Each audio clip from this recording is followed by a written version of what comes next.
Chasm is not a Metroidvania. It is in fact an action-adventure game. So let me go ahead and state, if you're looking for a Metroidvania, this is not it. This game is fairly linear, the combat is serviceable, and there's not much in the way of movement options. So when you enter into a new zone, you typically are going to be running all the way through it. Sometimes there will be side passages or corridors and rooms, and they will have some chests in there, but a lot of the times the chests just have money or side grades. It's not really worth your time to revisit a lot of these areas. And I know that some people seem to think that if you backtrack in a game to get an upgrade or side grade or whatever, that's a hallmark of the Metroidvania genre. Well, actually it's not. So there you have it. This title does function similar to Metroid Fusion. Did you think Metroid Fusion was actually a Metroidvania? Well, it's not. I'm not going to get into that in this video, but I did want to make the comparison that both games steer you into a new zone, which is then bookended with dialogue and exposition.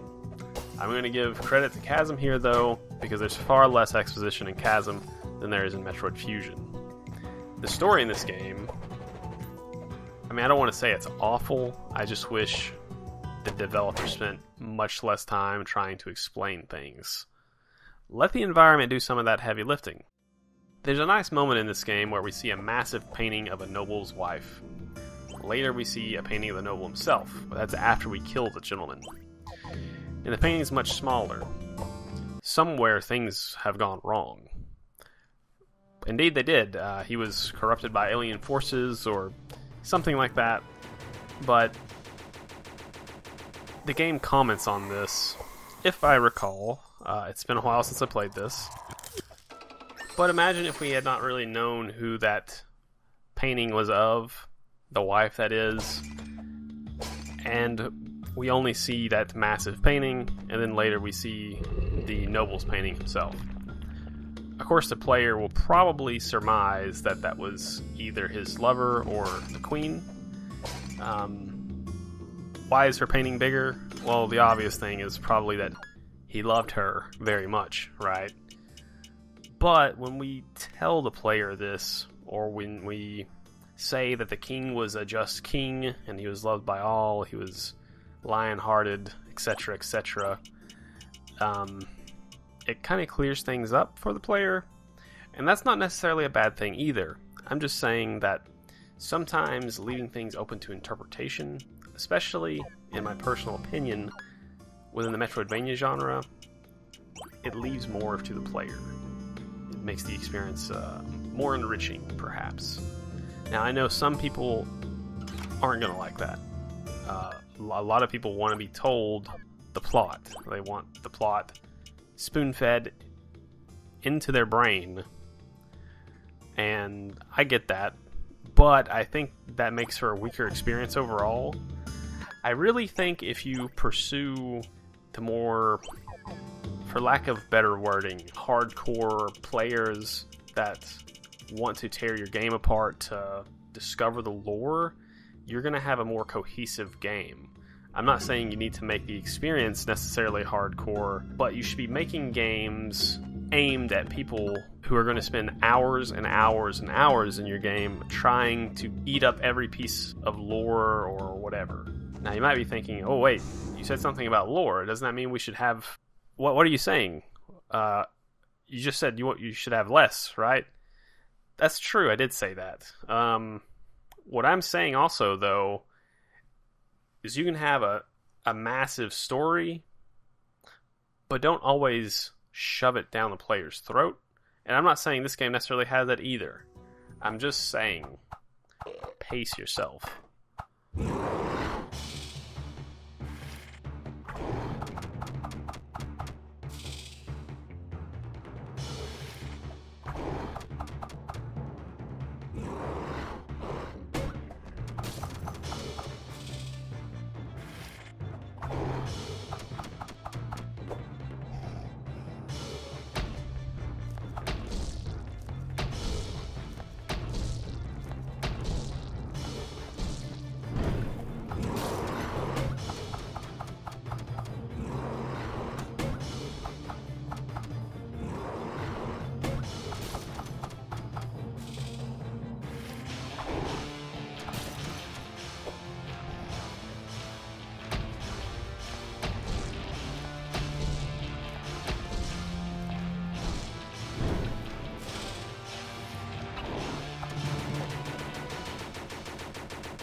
Alright, well, regardless, we have a professor who is just insufferable. I don't know why you'd even put this character into the game, or any game, really.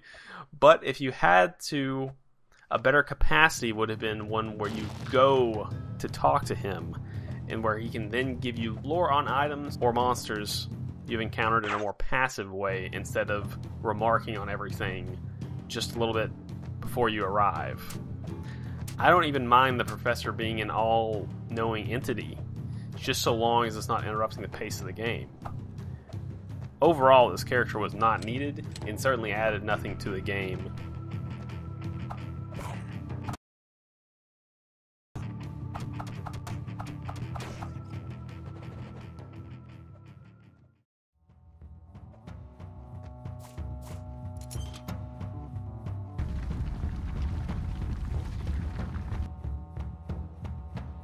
Later on in the game, he points out that there's grass growing deep underground.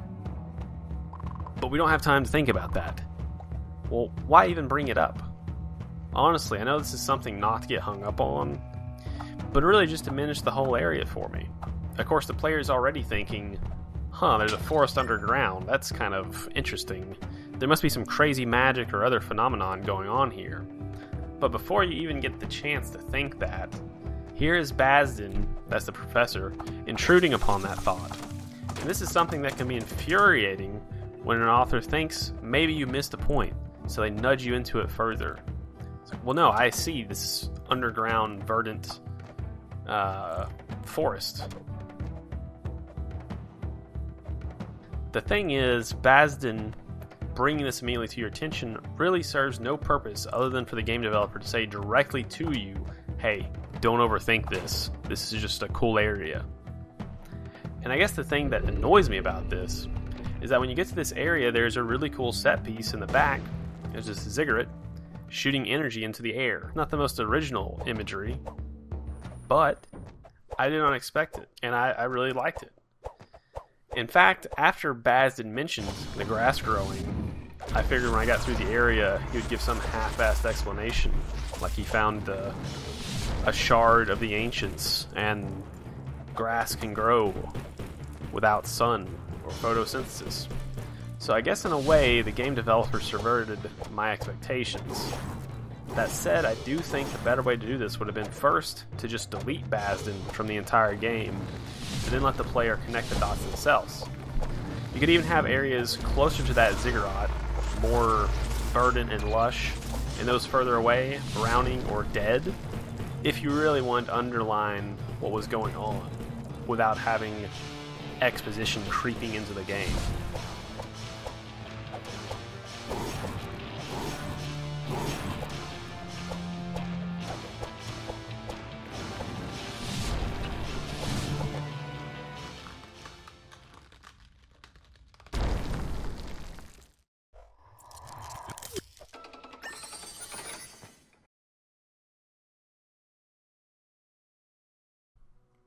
Alright, so something that I would like to do is backtrack and discuss backtracking this title a little bit more. As I mentioned, some people seem to confuse backtracking as the raison d'etre of the Metroidvania genre. Well, it isn't. I don't want to focus on that so much, as I do that in this game. You get an upgrade at the end of the area, or an area rather, that sometimes allows access to previous areas. You know, for example, at the end of Area 2, you might get a double jump, and so now you can access some rooms in Area 1. But when you revisit those areas, those rooms generally don't have upgrades that are worth it. Part of this is probably due to the randomized nature of the game. But even if I went back to Area 1, and let's say I got something useful, it would still be poor design. These rooms are usually one-offs, and the reward is really not much of a reward, and not really worth the effort of going back.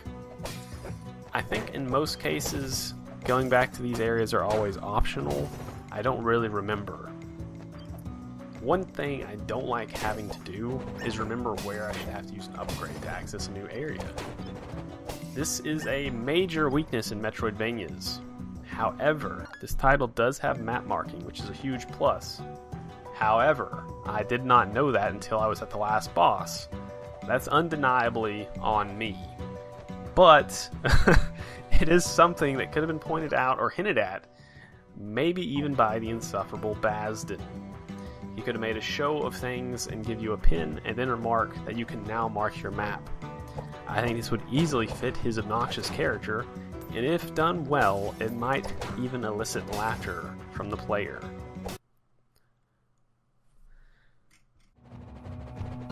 Ultimately, though, there was only one time towards the end where using it would have been useful for me. There was a room in particular that I forgot existed, despite it even being marked in blue on the map. No doubt a nudge from the developer to say, hey, don't forget about this room. I guess the problem, though, is that normally blue rooms in this game indicate a fast travel or teleport, not an entryway. I accept full responsibility for overlooking this room. I'm just saying, maybe change its color to purple or something else. That, of course, was just my experience, though. I spent a weekend playing this game, so most of the areas were still somewhat fresh in my mind. I'm sure other people have and will make use of the map marker and will appreciate its implementation, so thank you for putting it in the game. By the way, why is the base game randomized? Why didn't you take the time to polish the initial experience with a vanilla seed if you had to have randomization in the game, and then introduce a randomized mode? I have no idea if some of my minor complaints were because I got a weird seed, or was it because of the difficulty I selected, or if that's just how the game is. For example, I didn't get the potion or food vendor until probably the second half of the game.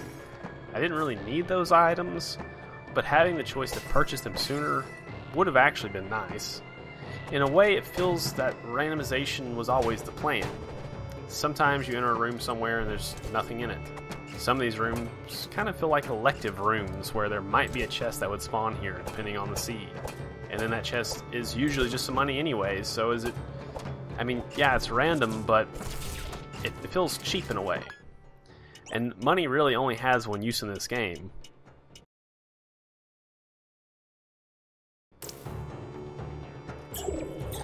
And then there's also the fact that it seemed that I got all my movement upgrades right towards the end. Something I can tell you is that reducing movement options in a game like this is bad. You should be giving players cool movement upgrades early on. It's just that, at least in my case, I got the movement options so late in the game that it felt like I was kind of cheated out of using them in interesting ways to navigate map. And that's part of the fun in Metroidvanias. I would have preferred, of course, to get all movement options sooner, but the upgrades you get anyways are pretty bare bones. You can climb and hang on walls, which doing either of those is not really fun or engaging, probably because you can only do it at designated spots, and it really doesn't feel that great. You do get a double jump and a cape, but you know, again, why did it take so long for me to get this? I think it was probably just the randomized nature of the game, which is a shame because I actually enjoy jumping and caping around. And that's exactly why you should not have a randomized seed for your first playthrough. It should be a tight, cohesive experience. The game should have a definition. I just can't help but feel like the randomized thing was an 11th hour call or Hail Mary, or just a way to be lazy about actual design.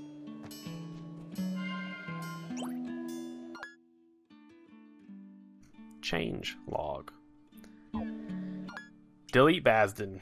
If you have to keep him in the game, make him a lore keeper a la Deckard Cain and keep him in town.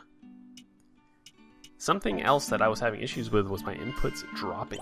Projectiles seem to have a slightly larger hitbox than they actually are. You cannot parachute immediately after a swing. In fact, it takes a little bit. And you cannot double parachute either, which is extremely aggravating for many different reasons. Hallways are also crammed full of enemies later on, and it does not make me want to fight them, but just go around them. You know, in a game like Symphony of the Night and Super Metroid, you know, are gold standards for what a Metroidvania should be, they have plenty of ways of annihilating a room.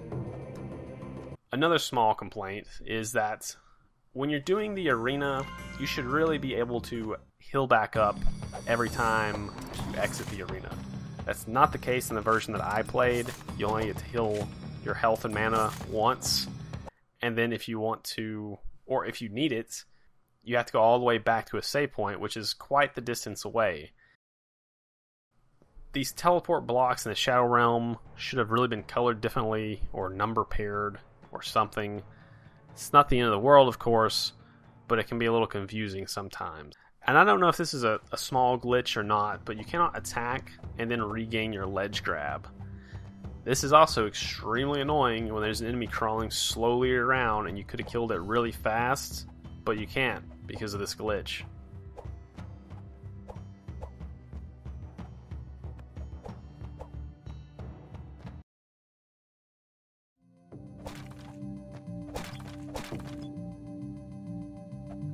I have no idea why, but near the end of the game, there's this massive fat-ass worm just blocking a hallway.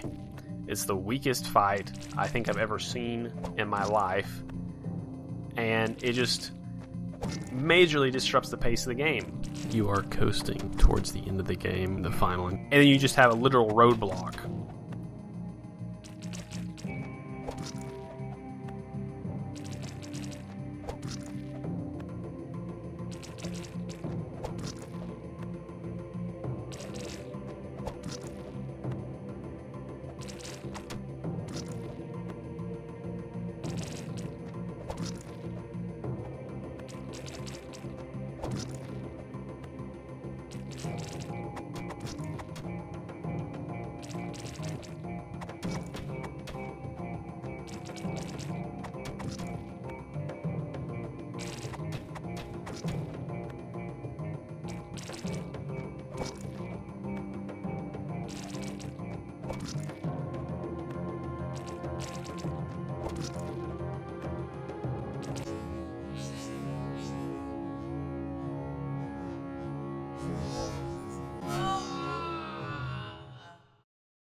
And speaking of the final encounter, the last boss is a real slog. There's just so much shit on the way there. I just ended up not attacking anything and just running straight to him. But that doesn't really feel good. And the boss himself seemed to have some hitbox detection issues. Maybe I'm just bad. I don't think that's the case though. My biggest complaint has to be the warp scroll costs. They cost way too much. These things should cost 100 or 200 tops. Sometimes I would think I had a necessary upgrade to backtrack something, just to find out I did not. And now I'm going to have to hike all the way back, or use my $500 warp scroll. Of course, you get some of these naturally. You know, you pick them up because they're placed around. But there's no reason they should cost 500. You're just punishing the player at that point. And walking all the way back to town, especially later on, is just annoying. And it's frustrating. You know, I think it's because the developer was trying to push this idea of if you play on a harder difficulty, because I don't know what the cost is on normal, but on second difficulty, hardcore or something like that, they cost way too much. And I'm not sure, but there's two other difficulties after hardcore that are locked by default. If the price on the warp scrolls on those also went up, you can just fucking forget about it, dude, because the combat in this game is not that fun, and the enemies, there is some interesting boss fights, and some allusions to other games, and you know, neat things like that, but the combat does not hold this game. You know, I did enjoy most of the boss fights, but fighting basic enemies was not really that enjoyable. So my point is, for the love of God, if you make a Chasm 2, make warp scrolls much cheaper. I don't see the harm in allowing the player to go back to base. If if you're watching this series, you should really view this tier list not as a scoring system, but more as a recommendation tier. The higher up on the score, the more worth your time it is to look into these, and the more they closely align with what I consider a Metroidvania. So in regards to this game, Chasm, would I recommend it to the average player? No, absolutely not. But if you're watching this, you're probably not the average player. So should you play this? I would still say no. It doesn't really do anything new.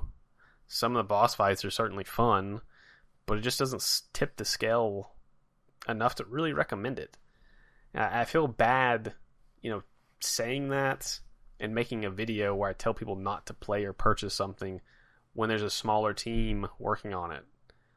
Fortunately, I have the luxury of being unknown, so yeah, I'm going to say I don't recommend it. I don't think the game's terrible, it's just not good.